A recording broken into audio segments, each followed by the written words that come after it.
Thanks, Andrew. It's actually my 10-year anniversary of joining CSIRO today, so that makes me feel old, I think, but anyway. So what I'm going to talk about today is, well, Andrew asked me to come along and talk about a couple of things of some recent analysis that's been done by myself and some colleagues in CSIRO looking at how we're performing in terms of our farming systems. So what I'm going to tell you today is I think the analysis suggests there's large potential to improve the performance of our current farming systems practices here in the northern region. Most analysis of wheat and canola crops, at least, their performance suggests we're only achieving 40 to 50% of our water-limited yield potential. Most of that analysis suggests that crop sequencing is a key area where we can improve the efficiency of the farming system. So that's related to both how we manage crop frequency in the farming system, how we manage fallows, and then the sequence of crops that we put together that manage or influence our risk and biotic constraints in the farming system. And in my opinion, the key levers that we have to play with out there in the farming system to take us forward are managing cropping intensity and also managing the diversity of crops that we are employing in those crop sequences. So there's three parts to this talk today. So the first part, I'm going to talk to you about the yield gap atlas, and we're going to go through and do a brief analysis of what the yield gaps are in this particular farming district. Then I'm going to take you through an analysis that was done by Svi Hockman and some colleagues in Brisbane, where they analysed the agronomic efficiency using some real farm data and compared that to what our models would have predicted to be the potential performance of those farming systems over time. And then I'm going to talk to you briefly about a more recent analysis that we've done in the GRDC funded Northern Farming Systems project, where we've essentially taken a bunch of the crop sequences that are employed across this northern region and analysed them and to explore how well their relative performance might be in terms of economic efficiency of those sequences.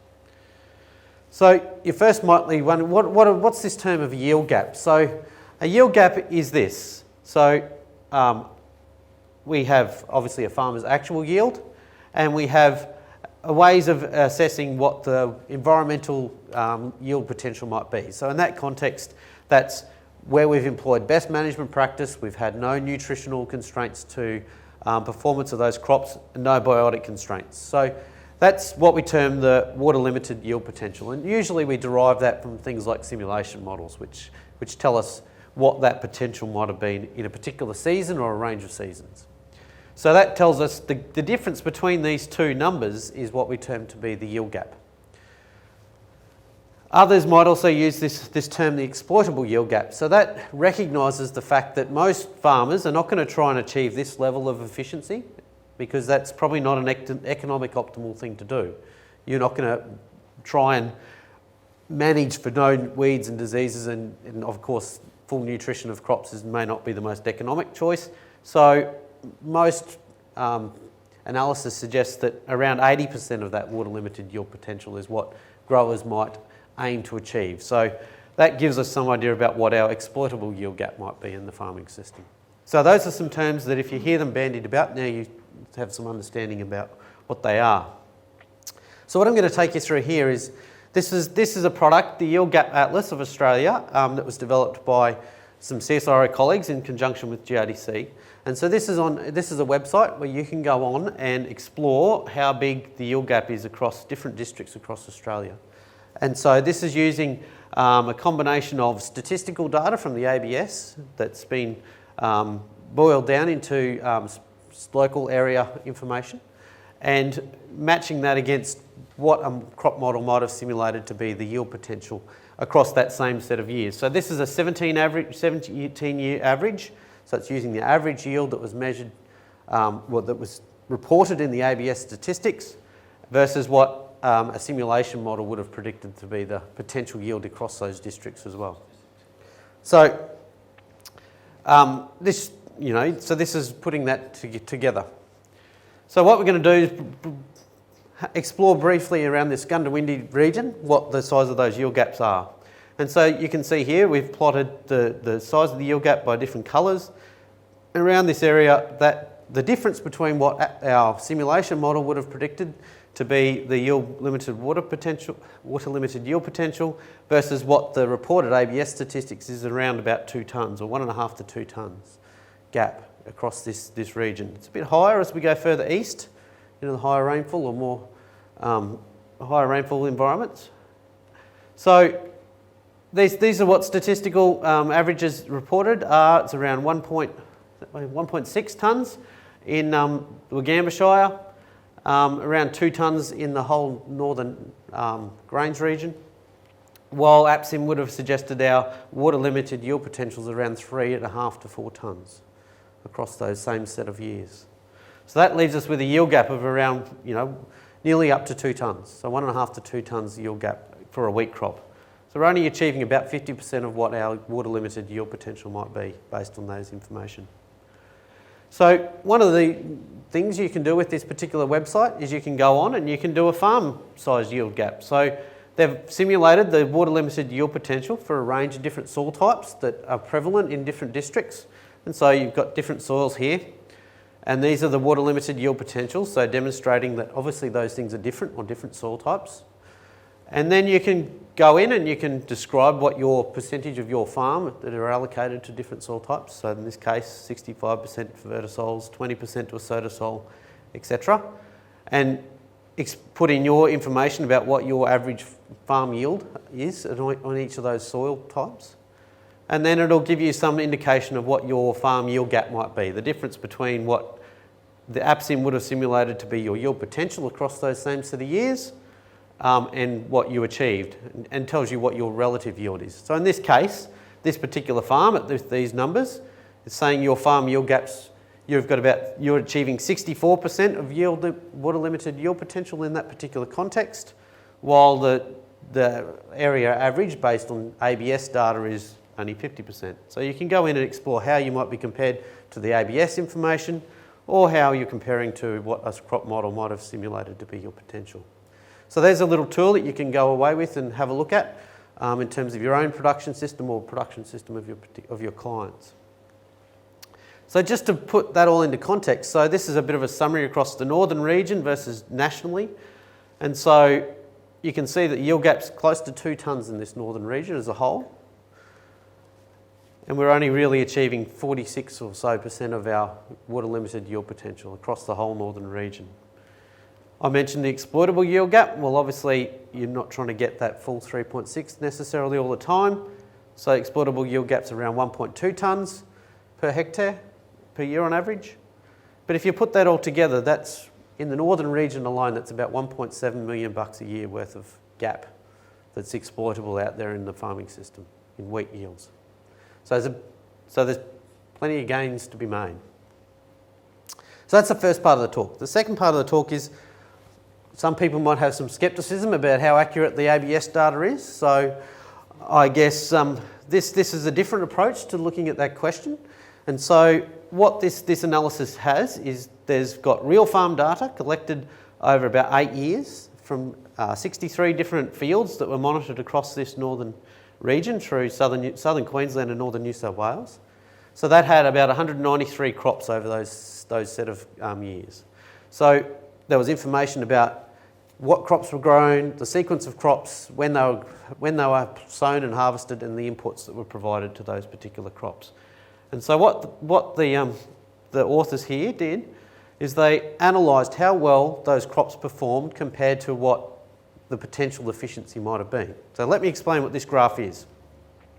This is relative yield compared to the amount of input, particularly fertiliser in the farming system. So if you're at 1, that crop received sufficient fertiliser to optimise its water limited yield potential. It was not nitrogen deficient in any way. So there's a curve here. So if you're 100% efficient, your crop would have been on this curve. So it converted the nutrients that it had with the water it had at optimal efficiency. We've plotted here an 80% efficiency line. So this is saying, well, look, your aspiration might be to get above or close to that line. So analysing the percentage of people who are below here is important. They're not achieving what an exploitable efficiency might be. And it tells you sort of across those, the number of, or proportion of crops that received enough nutrition versus suboptimal nutrition to get their maximum yield in those set of years. So it's telling it how the difference between one of these crop points and this line or this line is how big a gap in efficiency of that crop was. So if we look at those 193 crops, there's 193 points on there, right? So 27% of those crops received enough nutrition and achieved above this 80% efficiency threshold. So 1/3 of crops were in there. 8% was still highly efficient, even though they were probably under-fertilised for what the water available in that particular year was. But they were still highly efficient. But on the converse, 64% were inefficient in terms of they poorly converted the water and the nutrition that they were provided into grain yield in those years. So 50% of those received sufficient nutrients to achieve those yields, but didn't convert that into grain yield effectively. So analysis of why that might have been the case. So this is exploring nitrogen nutrition as a driver, and you might have got the indication that it wasn't important. So this is the simulated yield, where using the amount of reported nitrogen versus what would have been the yield if it was unlimited in terms of nitrogen. So a crop that had the yield potential in an unlimited context. So a crop here, for example, this point here, its water limited yield potential with full nutrition was 6 tonne, but it actually only achieved 2.5. So it was under-fertilised. So that crop there, that one. But if you look at most of the crops, they are on that line, which means they were fully fertilised. They had sufficient nutrient to capitalise on their condition. Crops down here were ones that probably would have paid off in those contexts. So essentially that data says nitrogen nutrition was not a major limitation. It wasn't a huge dragger across this data set. You might think sowing time was important. So this is the analysis saying this is with reported sowing time, so what the growers said they sowed, and this is the outcome with an optimal sowing time for that particular year. And so a point here would say that you could have it only yielded a bit over 1 tonne, but with an optimal sowing time it could have yielded 3.2. So that's a point above the line, but the points are all over behind. You know, this 1:1 line means that there's little gain to be had from improving sowing time across that data set. So that suggests that while sowing time, there was variability, but it wasn't a consistent dragger on crop yield across that data set. And it wasn't a prevalent driver of poor performance of those particular crops. So they also analysed how those crop sequences, because they had those set of years and the crops in those sequences, and the same sort of idea. So this is the efficiency frontier. This is now in economic terms though, not in yield, and an 80% efficiency threshold. And across those sequences, the level of input that was provided, and those are those 68 different fields. So across those 68 different fields, we now only had 21% of those crop sequences which were highly efficient and received sufficient inputs. About the same number were still highly efficient, but were probably under-fertilised in some respect. And now we had over 70% of the crop sequences were below that efficiency threshold. So there's a disparity there between the performance of individual crops and the performance of our sequences. So sequences weren't performing as well as the crops that made them up, which suggests that there's some problem or some issues with how our crop sequences are performing, or a bigger problem with the crop sequences compared to individual crops. So all of that suggests that while these factors over here are obviously important, that they weren't really the key explainers for why the system was performing inefficiently. Factors over here are probably as much to blame, if not more so. The information suggests these crop sequences and longer term issues are probably underlying factors which drag crop yield down across that data set. So based on that, one of the things out of the farming systems project that we've been doing is looking at, okay, if that's the case, well, let's step back and say, let's analyse across the range of cropping sequences that farmers are typically using in this northern region, how do they perform in terms of an economic efficiency? Now, you all probably heard of crop water use efficiency, which is kilograms of yield per millimetre of crop water use. I'd say, look, if we're going to start thinking about our efficiency of our farming system in a crop sequence context, we need to start thinking about it in a different way. And so the metric that we're using here is dollars of gross margin. The reason we use that is because you can't really compare the efficiency of a chickpea crop to the efficiency of a wheat crop. The value and they're not the same thing, so it's very hard to compare how they perform in efficiencies of water. And to account for the fallow context of those sequences, we need to do it in terms of millimetres of rain. So this is the economic efficiency, or economic water use efficiency, if you like, that we're using as a context. We're also analysing the risk of those cropping sequences. We're doing that by analysing the percentage of those crops which received a negative gross margin based on our economic assumptions, but also looking at what the gross margin would have been in the worst 20% of years. So in the worst set of seasons, what would have been the economic outcome from those sequences, or the set of sequences that we're growing? So here's some information about how we did the economics on this. We obviously were predicting grain yield across those sequences, and we've by a price, and these are the set of prices. Now just bear in mind we've used average long-term prices here based on the last 10 years. Obviously these things change from time to time, or quite often, and so we're not accounting for those fluctuations. We're just dealing with climatic variability only here.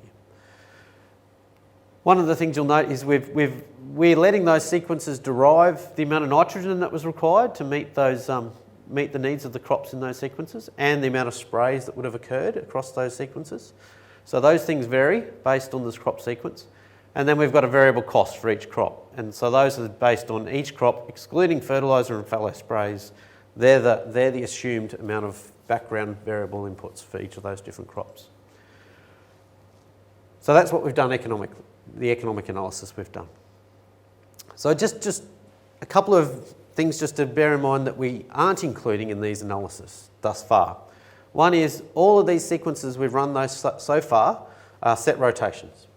So we haven't done tactical variations on these at the moment. They're all locked in set sequences that a crop got sown in every position in that crop sequence. So it probably means that we've set up some of those crops for a failure. Then that may not happen if you were in a real context. You mightn't have decided not to grow that particular crop because it wasn't a sensible thing to do. We aren't accounting for heat and frost events in these sequences, so any reductions due to those are not included. So this is the potential outcome with those things. We're not accounting for losses due to other things other than nitrogen, or to weeds or pathogens in the farming system. We're still developing this capability and hopefully be able to do that in a year or two's time to do a better job of that sort of thing. And bear in mind, all the soils we've used here have had no constraints that might have dragged down yield. So chickpeas in this context are going to perform pretty well compared to if they were on a sodic subsoil situation. And as I said before, price fluctuations are not accounted for, and those relative values of the crops are set in this analysis. So if those things were different, the crop sequences might perform differently. So here's a chart that you can probably use as a bit of a guideline for economic efficiency benchmarks for different crop sequences. So Gundawindi across a range of different crop sequences here. So let me explain what they mean. S is obviously sorghum, chickpeas, wheat, a faba bean, wheat, and a cross bean's a fallow. So two crosses together is a long fallow. So there are a set of crop sequences that I'm going to talk about briefly here today. And as you can see, at Gundawindi, really the efficiency differences across those set of sequences is not large. There's less than 6%. The range is only $0.06 per hectare per millimetre of rain amongst them. Only a 12% variation from the best to the worst. So there's not a huge variation. While in other locations, as you go further south, the variation becomes much larger. So if I'd put up the data here from Dubbo, for example, or Trangie, the difference between the best and the worst is quite a bit more in terms of crop sequence. But really not a huge difference. In most cases, this wheat chickpea system performed the best in terms of its potential, But of course, we're not accounting for draggers in terms of pest or disease losses in those particular farming systems. So that could be a challenge for some of these rotations. But nonetheless, you can see, so Gundawindi, a benchmark might be around 50 cents per hectare per millimetre of rain. Mungandai, as you go further west, might be around 40 odd cents per hectare per millimetre of rain. And as you go a bit further south, say Narrabri, it's a bit higher, maybe just about 50 cents as well, probably, just over maybe. So some benchmarks there to look at how you might go away and compare what you've achieved versus those benchmarks. One of the things David talked about is how those different crop sequences have performed in the last since 2000. Now, if I did put this up for Trangie, it would have been vastly different with summer crop performance, or sequences with summer crops in them performing much better. At Gundawindi, all of the sequences have had some, if you looked at the last 15 years, they're performing worse than what they would have over the long term. And I wouldn't say there's any strong push one way or the other to favour across those different sequences. If you look at Mungandai, the story is a bit the same. I would say that some of the systems with, for example here, where was I looking? Sequences with opportunity crops built in probably have copped a less of a loss than others which are more winter dominated in their farming system. So that's one of the messages that might come out if you're moving further west from here, at least, that the sequences where we've got opportunity mung bean crops, for example, built in have less reduction in the last 12 years than others, but really not as big a difference, in terms of compared to when we went further south in David's context, where summer rain was increasing much more. Now, one of the key drivers I mentioned before was cropping intensity as a driver. So here we are. What we've done here is I've plotted a full range of those crop sequences we just mentioned against the time in fallow. So 80% time in fallow. This here is a long fallow system, like a wheat long fallow chickpea system. So it spends nearly 80% of its time in fallow, while this one over here is a much higher cropping intensity system. And so this is the average sequence gross margin across those full 100 years of cropping. And across those range of different sequences, you can see that if you had less time in fallow, your potential average gross margin is a bit higher. There are outliers, like this one up here, which performs pretty well for that amount of fallow. But fallow period, the amount of time in fallow is a critical driver of potential gross margin across any of the locations we've analysed, except for Mungandai, actually. It's the only one. You might be thinking about, well, what that means in terms of risk. So on this axis here, we've got the downside risk, or the gross margin in the worst 20% of years versus time in fallow across those sequences. And at Gundawindi, there's no strong relationship between fallow in terms of managing risk. So some of those sequences there are not, one over here at a high crop intensity is no more riskier than one in the middle here with a much higher frequency of fallow at Gundawindi. I'll put up Mungandai as a comparison. So Mungandai here, you've got a very flat relationship between time in fallow and returns. So a high crop intensity system versus something much lower, and here there's not really any economic difference. So the system's performing very similar for the amount of time in fallow. If you do a risk analysis though, so down here is bad outcomes in the worst 20% of years. Up here is you're much more resilient in those worst 20% of years. Fallow's a good way at Mungandai, or in a lower rainfall environment, of mitigating risk or poor or low economic outcomes in poor years. You probably know that, but thinking about that as a trade-off is important to consider. So what I've done here is plotted our average sequence gross margin against the number of crops that had a negative gross margin across a full range of these crop sequences here. So one's of those sequences up in this top right-hand corner, they're the higher risk, higher return sequences. Ones down here are relatively low risk but higher in return. Ones over here are fairly low risk but have lower returns on average. And ones up here is probably not where you want to be because they're risky and don't give you higher returns. So you can see where some of those sequences that are pretty common around here fall. They're fairly risk averse in many contexts. And the analysis suggests there's some sequences out there that could improve in terms of their average outcome without greatly increasing the risk of a negative gross margin. Jack? How long is a fallow on those X's? The 2 X's is a long fallow, effectively. So it's from sorghum harvest in that sequence to wheat 14 months' time. Well, whenever the next planting opportunity presented itself in the wheat window. Yeah. So a system like this one would have sorghum long fallow into wheat, pretty common one around this neck of the woods, with 3 years of winter crop back into a summer, a long fallow into a sorghum.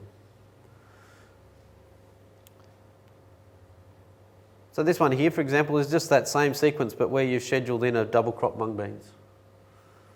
You've got a few more negative gross margin crops, but you actually did increase the average gross margin by nearly $50 or over $50 a hectare, potentially. So this is the same outcome for Mungandai, and you can see that the winter-based systems are actually performing much better, or winter-dominated systems, but some of those systems like this system here is actually performing pretty well as well. So there are some systems out there that could improve on what people are currently doing based on this simulation analysis. Oh, here's what I want to show you. This is what I'm going to show you, Tom.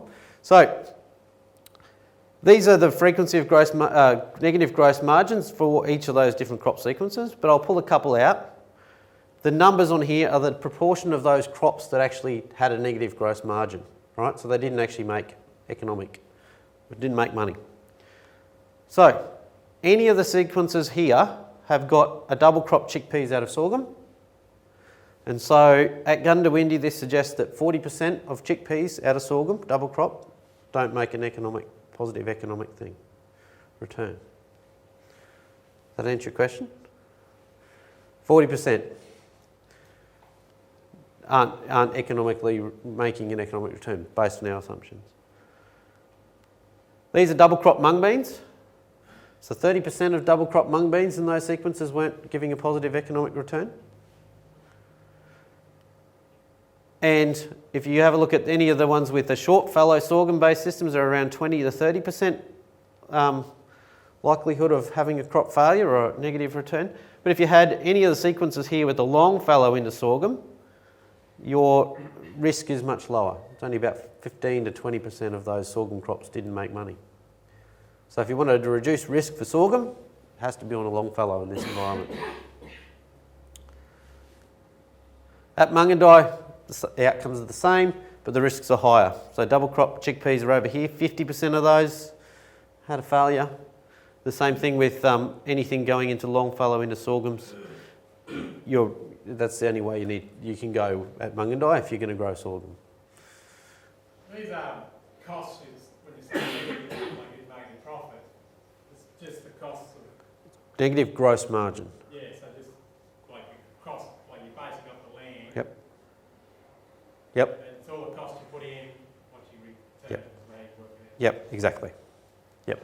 And obviously, $400 chickpeas and $800 chickpeas was totally. Of course. One suspects halves that. Oh, probably more than halves it. Probably more than halves it. At $800, yes, the outcome will be different. Yeah. Not that we're going to see that very much. No, that's right. So one of the things the next thing we're doing is actually running the economic risk across this. So using the variance that you get for different crops. Yep. So highly fluctuation crops, so let's say mung beans and chickpeas, things that have a high variance in their returns, well, obviously they're going to be riskier things to have in your system than something like sorghum, which, wheat maybe. Yeah. So that's one of the things we haven't dealt with here that we will be though, of course. So I guess one of the take-homes here is that there's no real all-rounders in these cropping sequences. There's trade-offs. So a sequence that might perform best in terms of gross margin Doesn't necessarily perform very well in terms of how efficient it uses its water. Probably has some challenges in terms of how it manages pathogen risk or herbicide resistant risk in the farming system. So there's no around it. So there's always trade-offs to be had. I'll quickly pull out a couple of those just in the interest of thinking about these things.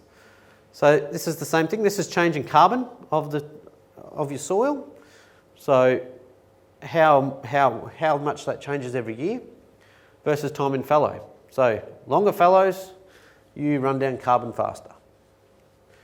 Higher cropping intensity systems with more crops in them are more likely to maintain carbon or could increase carbon relative to the others. Here's analysis of those crop sequences in terms of their risk of developing root lesion nematode. So these sequences down here are a high risk of developing root lesion nematodes populations if they're around. All of these sequences here that are high risk have greater than 60% of the crops in those sequences are susceptible.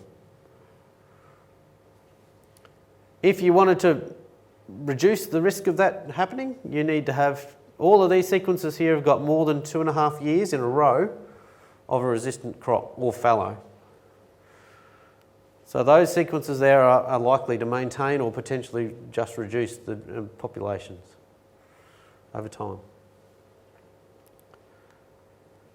This is analysis of those in terms of their risk of developing Roundup resistance in the weed population. These sequences down here are at high risk of developing Roundup resistance in the long term. They're all winter dominated or have more than 80% of the crops are winter crops. These ones up here are sequences which have phases of summer and winter crops. And they switch between a phase of 2 to 3 years of a summer crop versus 2 to 3 years of a winter crop. So they might be things if you're facing or want to manage for those sort of issues. That's a sequence that might help manage those issues. So I hope I've painted a picture of that. The analysis suggests there's big potential or significant potential to improve what we're doing in terms of how our crops are performing. Most of our crops are below potential, or at least their winter crops are below their yield potential. The analysis suggests the crop sequences are not performing as well as the crops that we are growing individually. And so thinking about crop frequency, how we manage fallows, and how we put crop sequences together to manage the risks and biotic constraints in the farming system are important. And in my opinion, increasing the diversity of the farming system and thinking about how we might capitalise on the intensity of the crop farming system are key areas that might lead us to improving the efficiency of our farming system. So with that, I'd like to thank GRDC for their support of most of this work that I presented today and open questions.